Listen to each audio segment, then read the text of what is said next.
సంతోషాన్ని కొనుక్కోవచ్చా?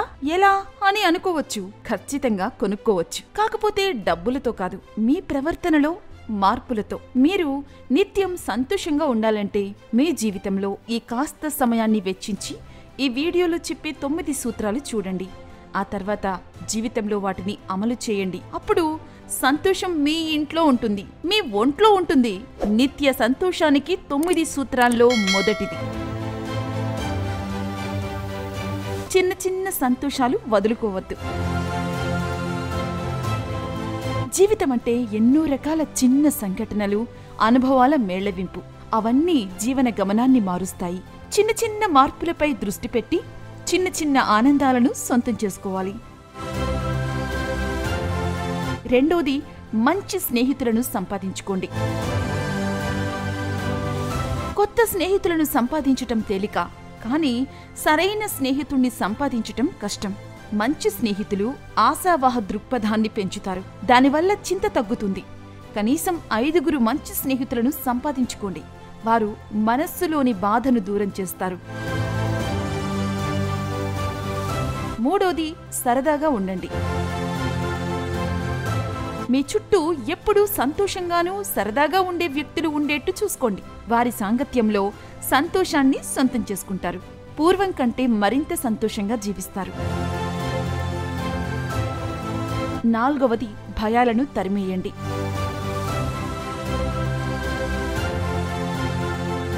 చాలా మంది తమ భయాలను వాటంతట అవే వదిలిపోతాయి అనుకుంటారు. కానీ అవి క్రమంగా మన జీవితంపై పట్టు పెంచుతూ పోతాయి. అందుచేత మన భయాలను అదుపులో పెట్టుకోకపోతే మన జీవితంపై అవి పెత్తనం సాగిస్తాయి. భయాలను ఎదుర్కొని వాటిపై పట్టు సాధిస్తే జీవితం గొప్పగా మారుతుంది. ఐదవది, కృతజ్ఞతలు చెప్పండి.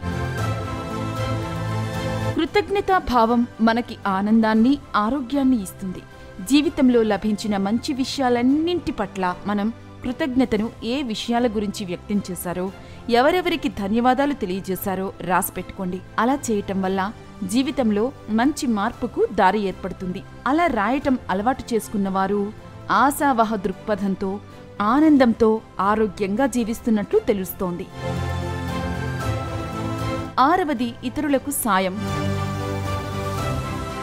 అవసరంలో ఉన్నవారికి సహాయం చేయటం వల్ల మనస్సుకు తృప్తి కలుగుతుంది.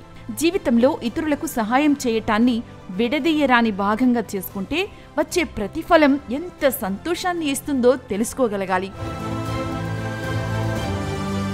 ఏడవది, పోల్చుకోవద్దు. ఇతరులతో ఎల్లప్పుడూ పోల్చుకుంటూ ఉంటే మన జీవితంలో బాధే మిగిలిపోతుంది. ప్రపంచంలో ఎవరూ పరిపూర్ణులు కారు. ఆ విషయం మనందరికీ తెలుసు. లోపాలను అంగీకరించాలి. ఎనిమిదవది, ఆనందకరమైన సంగీతం.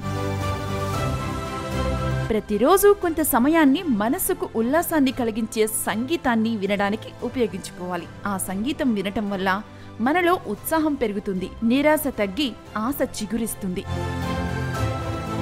తొమ్మిదవది, పెంపుడు జంతువులు. మనకు నచ్చిన కుక్కనో, పిల్లినో, చిలకనో పెంచుకుంటే మనకు దగ్గరి బంధువులు లేదా ప్రాణ స్నేహితుల వల్ల ఎటువంటి మానసిక ఆసరా లభిస్తుందో అదే ఆసరా పెంపుడు జంతువుల వల్ల కూడా లభిస్తుంది. అలా ఏదో ఒక ప్రాణిని పెంచేవారు పెంచని వారితో పోలిస్తే ఆనందంగా ఉంటున్నారు. వారిలో కుంగుబాటు తక్కువని పరిశోధకులు కూడా గుర్తించారు. ఇక ఈ వీడియో మీకు నచ్చినట్లయితే లైక్ చేయండి, షేర్ చేయండి.